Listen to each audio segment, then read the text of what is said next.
Que el Señor me lo bendiga a todos mis amigos y hermanos de la ancha faz de la tierra, en cualquier continente donde se encuentra, y enciende el YouTube, puede escuchar este mensaje tan importante. Es un mensaje que no todos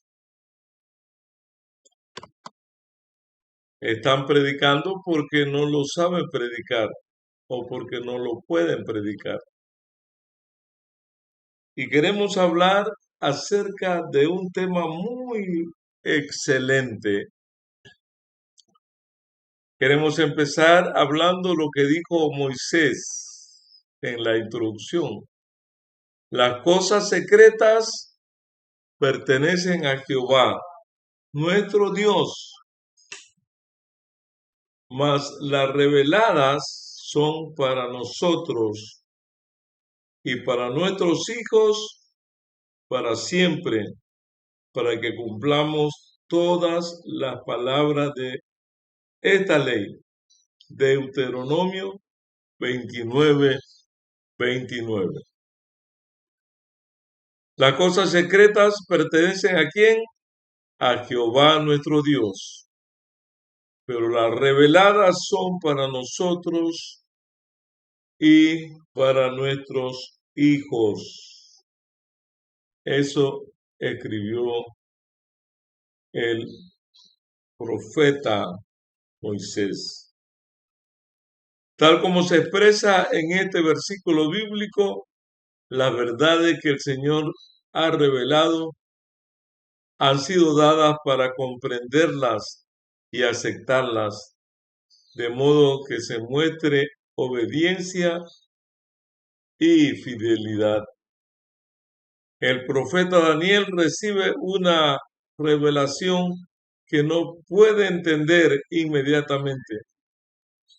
Daniel 8:14, hasta 2300 días y tarde y mañana, y el santuario será purificado. Hasta 2300 días de tarde y mañana, y el santuario será purificado. Este mensaje fue una gran incógnita para el profeta, que al no recibir ninguna explicación al respecto, preocupó mucho. Y la Biblia habla de esa preocupación. Y la visión de la tarde y la mañana que está dicha es verdadera. Y tú guarda la visión, le recomienda en Daniel 8:26-27, porque es para muchos días.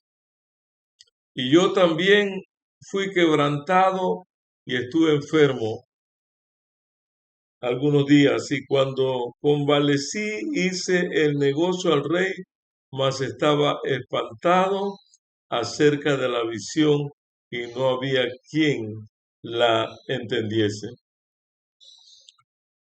Daniel oraba al Señor para recibir una explicación al respecto de esta visión, y el cielo no retardó su respuesta. Daniel ahora ha salido para hacerte entender la declaración. Al principio de tus ruegos salió la palabra, y yo he venido para enseñártela, porque tú eres varón muy amado, tú eres un varón de deseos. Entiende pues la palabra y entiende la visión. Eso aparece en Daniel 9:22-23. La promesa del Señor, sí, amén, por lo que no solo mostró la visión al profeta, sino también procedió a exponérsela o a explicarle la interpretación. La intercesión de Cristo por el hombre en el santuario celestial es tan esencial para el plan de la salvación como lo fue su muerte en la cruz. Con su muerte dio principio a aquella obra para cuya conclusión ascendió al cielo después de su resurrección. Jesús abrió el camino que lleva al trono del Padre y por medio de su mediación puede ser presentado ante Dios los deseos sinceros de todos los que con Él se allegan con fe. Conflicto de los siglos, página 543. Definición. La visión de las 2300 tardes y mañana incluyen un periodo de tiempo así como el lugar y la acción a realizar. 8.14 dice hasta 2300 tardes y mañana, y el santuario será purificado. Hay un tiempo, 2300 tardes y mañana. Un lugar, el santuario.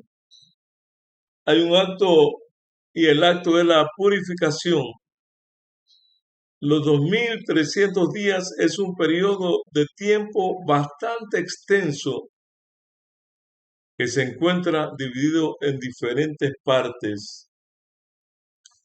Uno, periodo de tiempo, 70 semanas, o sea, 490 años. Dos, periodo de tiempo, 1810, restando 490 años de 2300, hallamos que quedan 1810 años. La forma de calcular el tiempo se basa en el principio bíblico de día por año. Un año, de acuerdo a Número 14:34 y Ezequiel 14:6, 70 semanas, 9:24 Daniel, están determinadas sobre tu pueblo y sobre tu santa ciudad. Primero vemos semanas, luego 62 semanas, tercero una semana y media semana y media semana. El periodo de 70 semanas se encuentra subdividido en 3 etapas diferentes de tiempo que relacionan con acontecimientos específicos. Sepa pues y entiende, dice el texto, sepa pues y entiende que de la salida para restaurar y edificar a Jerusalén hasta el Mesías príncipe habrán 7 semanas, 62 semanas, y tornaráse a edificar la plaza y el muro en tiempos angustiosos. Después de las 62 semanas se quitará la vida al Mesías, y no por sí y el pueblo de un príncipe que ha de venir destruirá la ciudad y el santuario. Y en otra semana confirmará el pacto a muchos y a la mitad de la semana hará cesar el sacrificio y la ofrenda. Daniel 9:25 al 27. A continuación se indican con fechas históricas el desarrollo y cumplimiento de los acontecimientos proféticos en los versículos anteriores. La orden de Artajerjes, rey de Persia, para restaurar y edificar a Jerusalén fue dada en el 457 a.C., Daniel 9:25. Esdras está la orden 6 del 1, luego del 6 al 12. 2. La construcción y restauración de Jerusalén se terminó al fin de los primeros 49 años de la profecía de Daniel 9:25. 3. Jesús fue ungido del Espíritu Santo en ocasión de su bautismo. Mateo 3:16, Hechos 10:38. De 457 antes de Jesucristo hasta el ungimiento hubo 483 años. El Mesías príncipe número 4 fue cortado a la mitad de la semana cuando fue crucificado en el año 31 de nuestra era. Daniel 9:27, Mateo 27, 50 al 51. En quinto lugar, desde la muerte de Esteban, el evangelio fue a los gentiles. Daniel 9:24, Hechos 7, 54 al 56 y Hechos 8:1. Del 457 al tiempo de los gentiles, 490 años. En sexto lugar, al fin de los 2300 años, en 1844, se inicia la purificación del santuario. O sea, la hora del juicio, Daniel 8:14. Y en Apocalipsis 14:7 está la réplica. 7. El triple mensaje de Apocalipsis 14 del 6 al 12 es proclamado a todo el mundo antes de la segunda venida de Jesucristo a esta tierra. El tiempo señalado para el juicio al fin de los 2300 días en 1844 empezó la obra de investigación y el acto de borrar los pecados. Todos los que hayan profesado el nombre de Cristo deben pasar por este riguroso examen. Explica El conflicto de los siglos, página 540. Características, en cuarto lugar, para que puedan comprenderse adecuadamente esta profecía, es fundamental conocer el contexto bíblico de la visión, así como el sentido espiritual de la declaración: el santuario será purificado, de Daniel 8:14. En Levítico 16 se encuentra detallado todo el proceso de purificación del santuario terrenal en tiempo del Antiguo Testamento, lo cual se expone a acontecimientos en forma breve en relación al efecto personal del mismo. Entre todos los días especiales establecidos en el calendario hebreo, el día de la expiación era considerado el más solemne. Y esto tendréis, dice el libro de Levítico, por estatuto perpetuo, por estatuto perfecto en el mes séptimo a los 10 días del mes, afligiréis vuestras almas y ninguna obra haréis, porque en este día os reconciliarás para limpiaros y seréis limpios de todos vuestros pecados delante de Jehová. Levítico 16, 29 al 30. El sentido del día de la expiación se sintetiza en las siguientes actividades. 1.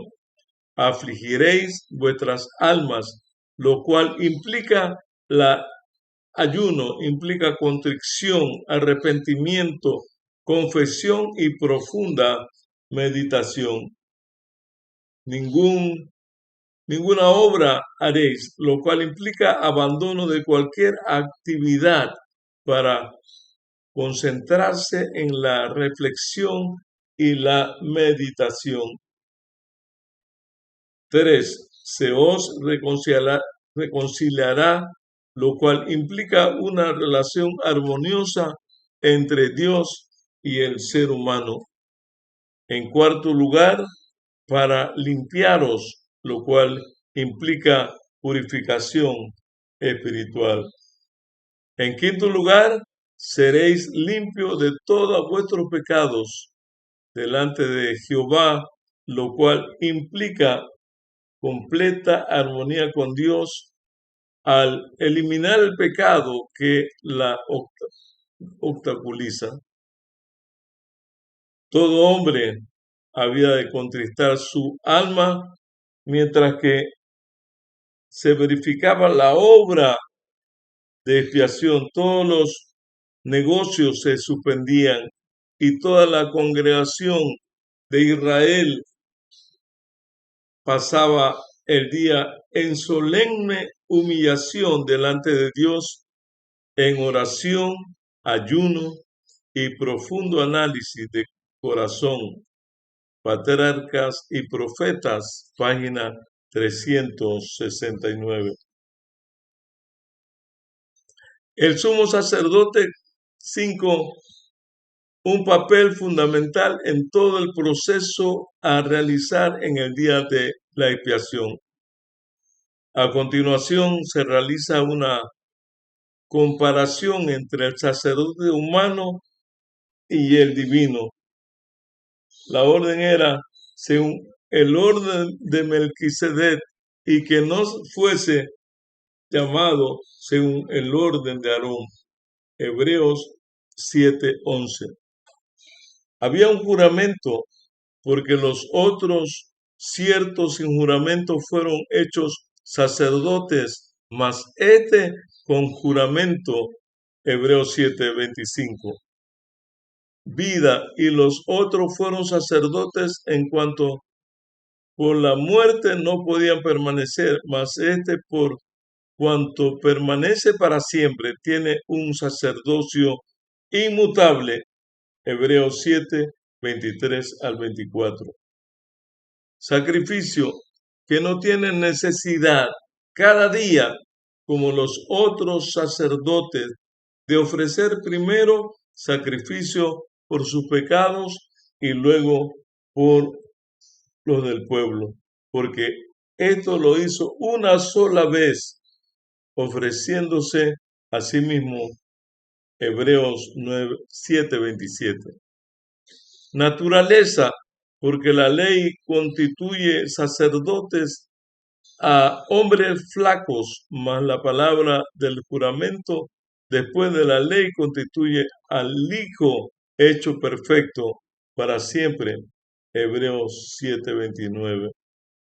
Al expresar Jesús en el Calvario exclamó, al expiar Jesús en el Calvario exclamó, consumado es, y el velo del templo se rasgó de arriba abajo en dos mitades, para demostrar que los servicios del santuario terrenal habían acabado para siempre y que Dios ya no vendría al encuentro de los sacerdotes de este tiempo terrenal para aceptar sus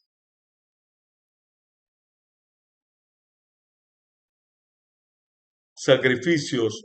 La sangre de Cristo fue demandada entonces e iba a ser ofrecida por él mismo en el santuario celestial. Así como el sacerdote entraba una vez al año en el santuario mismo para purificar al santuario eternal, también Jesús entró al lugar santísimo del celestial a fin de los 2300 tardes de Daniel 8:14 en 1844, para hacer la expiación final por todos los que pudieron recibir el beneficio de su meditación y purificación. De este modo, el santuario era purificado. Primeros escritos 252-253. Comentarios. El servicio, en sexto lugar, el servicio del santuario terrenal consistía en dos partes. Los sacerdotes ministraban diariamente en el lugar santo, mientras que una vez al año el sumo sacerdote efectuaba un servicio especial de expiación en el lugar santísimo para purificar el santuario. Día tras día, el pecador arrepentido llevaba su ofrenda a la puerta del tabernáculo y, poniendo la mano sobre la cabeza de la víctima, confesaba sus pecados, transfiriéndolos así figurativamente de sí mismo a la víctima inocente. Luego se mataba el animal sin derramamiento de sangre. Dice el apóstol: no hay remisión de pecado. La vida de la carne en la sangre está. Levítico 17:11. La ley de Dios quebrantada exigía del transgresor la sangre que representaba la vida dada en prenda por el pecado, cuya culpa cargaba la víctima. La llevaba el sacerdote al lugar santo y la salpicaba ante el velo, detrás del cual estaba el arca que contenía la ley que el pecador había transgredido. Mediante esta ceremonia, el pecado era transferido figurativamente por intermedio de la sangre del santuario. En cierto caso, la sangre no era llevada al lugar santo, pero el sacerdote debía entonces comer la carne como Moisés lo hacía, mandando a los hijos de Aarón, diciendo: la dio él a vosotros para llevar la iniquidad de la congregación. Levíticos 10:17. Ambas ceremonias simbolizaban por igual la transferencia del pecado del penitente al santuario. Tal era la obra llevada a cabo día tras día durante todo el año. Los pecados de Israel eran transferidos al santuario y se hacía necesario un servicio especial para eliminarlo. Dios mandó que se expiara cada uno de los sagrados departamentos. Así harán expiación por el santuario a causa de las inmundicias de los hijos de Israel y de sus transgresiones con motivo de todos sus pecados, y del mismo modo harán con el tabernáculo de reunión y que reside con ellos en medio de sus inmundicias. También había que expiar el altar. Levíticos 16, 16 y 19. Lo purificarán y los santificarán a causa de las inmundicias de los hijos de Israel.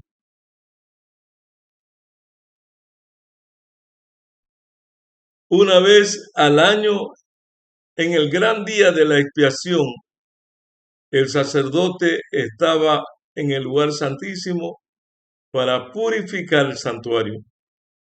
El ritual que se realizaba allí completaba la serie anual de los servicios. En el día de la expiación se llevaban 2 machos cabríos a la entrada del tabernáculo y se echaban suerte sobre ellos. Una suerte por Jehová y la otra por Azazel, en el versículo 8. El macho cabrío sobre el cual caía la suerte por Jehová debía ser inmolado como ofrenda por el pecado del pueblo. Y el sacerdote debía llevar adentro del velo la sangre de aquel y rociarla sobre el propiciatorio. Y delante de él también había que rociar con ella el altar del incienso que se encontraba delante del velo. Y pondrá Aarón entrambas manos sobre la cabeza del macho cabrío vivo y confesaba sobre él todas las iniquidades de los hijos de Israel y todas sus transgresiones a causa de todos sus pecados, cargándolos así sobre la cabeza del macho cabrío y le enviaría al desierto por mano de un hombre idóneo, y el macho cabrío llevará sobre él la iniquidad de ellos a tierra inhabitada. Levítico 16, verso 21 y 22. El macho cabrío emisario no volvía al campamento, y el hombre que lo había llevado debía purificarse y lavar sus vestidos con agua antes de volver al campamento. Toda la ceremonia estaba destinada a inculcar en los israelitas una idea de la santidad de Israel, de la santidad de Dios y de su odio al pecado. Y además hacerles ver que no podían poner en contacto con el pecado sin contaminarse. Sin contaminarse, se requería de todos que afligieran su alma mientras se celebraba el rito de la expiación. Toda ocupación debía dejarse a un lado, y toda la congregación de Israel debía pasar el día en solemne humillación ante Dios, con oración, ayuno y examen profundo de corazón. El ceremonial simbólico enseñaba importantes verdades respecto a la expiación. Se aceptaba un sustituto en lugar del pecador, pero la sangre de la víctima no borraba el pecado, solo proveía un medio para transferir al santuario. Con la ofrenda de la sangre, el pecador reconocía la autoridad de la ley, confesaba su culpa y expresaba su deseo de ser perdonado mediante la fe en su Redentor, que había de venir, pero no estaba aún eternamente libre de la condenación de la ley. Él debía,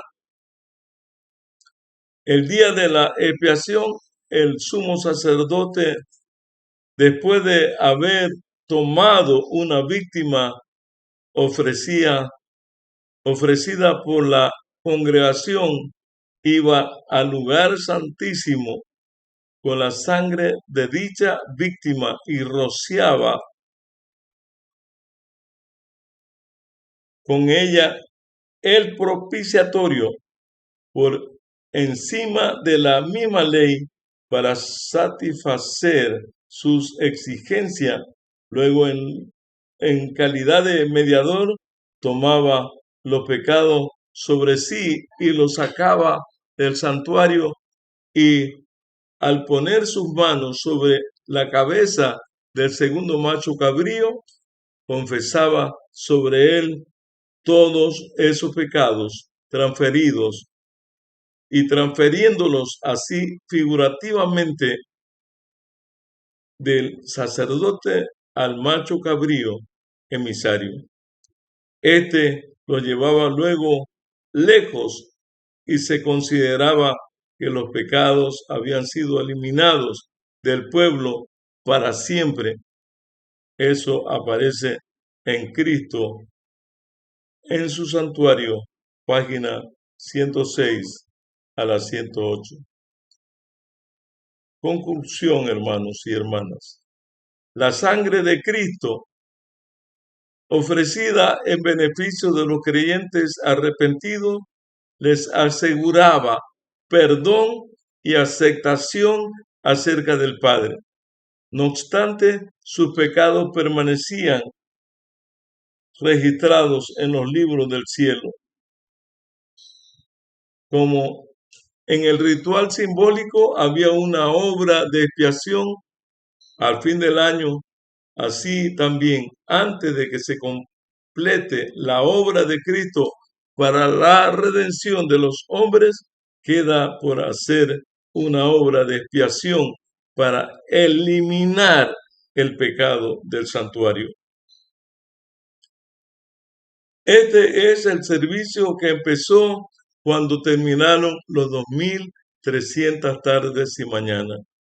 Entonces, así como lo había anunciado Daniel, el profeta, nuestro sumo sacerdote entró en el lugar santísimo para cumplir la última parte de su solemne obra, la purificación del santuario. Así como en la antigüedad los pecados del pueblo eran puestos por fe sobre la víctima ofrecida, y por medio de la sangre de esa transferían figurativamente al santuario terrenal, así también en el nuevo pacto los pecados de los que se arrepienten son puestos por fe sobre Cristo y transferidos de hecho al santuario celestial. Y así como la purificación simbólica de lo terrenal se efectuaba eliminando los pecados con los cuales había sido contaminado, así también la purificación real de lo celestial debe efectuarse eliminando o borrando los pecados registrados en el cielo. Pero antes que esto pueda cumplirse, deben examinarse los registros para determinar quiénes son los que, por su arrepentimiento del pecado y su fe, Cristo tiene perdón, y a través de la fe, Cristo puede obrar un milagro. Cristo tiene derecho a los beneficios de la expiación llevada a cabo por él. Los beneficios del santuario implican, por lo tanto, la obra de investigación, una obra de juicio. Esta obra debe realizarse antes que venga Cristo para redimir a su pueblo pues cuando venga traerá con él su galardón para otorgar la recompensa a cada uno según haya sido su obra. Apocalipsis 22:12. Así que los que andaban en la luz de la palabra profética vieron que en el lugar de venir a la tierra al fin de los 2300 días, en 1844, Cristo había entrado entonces en el lugar santísimo del santuario celestial para cumplir la obra final de la expiación preparatoria para su venida. Se vio además que mientras el holocausto señalaba a Cristo como sacrificio y el sumo sacerdote representaba a Cristo como mediador, el macho cabrío simbolizaba a Satanás, autor del pecado, sobre quien serán colocadas finalmente los pecados de los verdaderamente arrepentidos. Cuando el sumo sacerdote, en virtud de la sangre del holocausto, eliminaba los pecados del santuario, lo ponía sobre la cabeza del macho cabrío destinado para Azazel. Cuando Cristo, en virtud de su propia sangre, elimina del santuario celestial los pecados de su pueblo y al fin de su ministerio los pondrá sobre Satanás, el cual en la consumación del juicio debe cargar con la pena final. Se le llevará lejos el macho cabrío a un lugar desierto para que no volviera jamás a la congregación de Israel. Así, Satanás será desterrado para siempre. De la misma manera, de la presencia de Dios y su pueblo, y será aniquilado con la destrucción final y el pecado y los pecadores. Conflicto de los siglos, página 461 al 475. Finalmente, hermanos y hermanas, seremos liberados de la culpa del pecado y viviremos nuevamente en un lugar donde existirá la paz, la felicidad, la vida eterna que Cristo ha prometido para todos los que le esperan. Nuestra salvación está garantizada porque Cristo murió, Cristo vivió y Cristo resucitó. Y entonces la palabra mágica, consumado es, nos da el derecho de vivir con Él por la eternidad cuando venga en las nubes de los cielos. El Señor les bendiga y ponga en cada uno su espíritu para ser merecedores de esa gracia y de ese don inmerecido. Oremos, querido Dios y Padre nuestro, gracias te damos en esta hora, porque Cristo Jesús es nuestro único mediador entre Dios y los hombres. Porque Cristo Jesús era el sustituto perfecto, no cometió pecado, ni se halló engaño en su boca. Somos pecadores, somos débiles, pero aferrados del brazo de la omnipotencia, podemos salir más que vencedores. Toma a aquellos hermanos, aquellos amigos, aquellos familiares que están luchando y que creen que ya están por perder la batalla. Nadie tendrá razón para perder la batalla porque ya la batalla está ganada a través de Cristo Jesús. Que esta hora tan importante pueda ser un refrigerio para nuestras vidas al saber que el juicio investigador empezó y Cristo pronto saldrá del lugar santísimo y diga también, consumado es, y iremos a recibir las glorias celestiales que tiene preparada para ti y para mí. En el nombre de Cristo Jesús. Amén y amén.